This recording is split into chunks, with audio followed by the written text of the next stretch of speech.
एक बहुत ही मुख्तसर गजल पेश करने की जसारत कर रहा हूँ कि वही नफरत की बस्ती में ठिकाना ढूंढ लूंगा मैं, वही नफरत की बस्ती में ठिकाना ढूंढ लूंगा मैं, तासुब में मोहब्बत का तराना ढूंढ लूंगा मैं।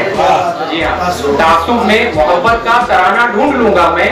और सिफत से वो मुजाहिद है, सिफत से वो मुजाहिद है जिसे शाहीन कहते हैं, सिफत से वो मुजाहिद है जिसे शाहीन कहते हैं।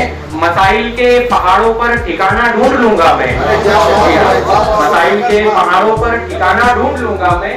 और आजकल जो है डिजिटल वर्ल्ड और न्यू वर्ल्ड ऑर्डर और डेवलपमेंट के नाम पे हमको जो है आगे पहुंचाया जा रहा है, लेकिन हमको जो है 1400 साल पीछे जाने में और नूरानी जिंदगी में ही हमारी निजात है।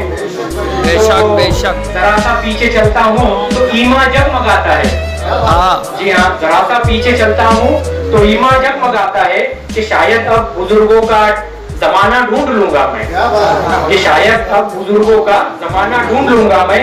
और मुझे दिल की जमीनों में खनक महसूस होती है, मुझे दिल की जमीनों में खनक महसूस होती है।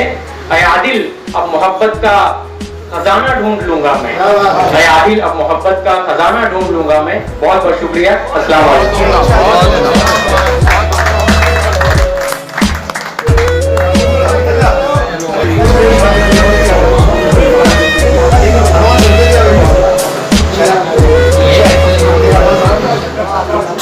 ये नौजवान शायर जो आपके रूबरू अपने कलाम के जरिए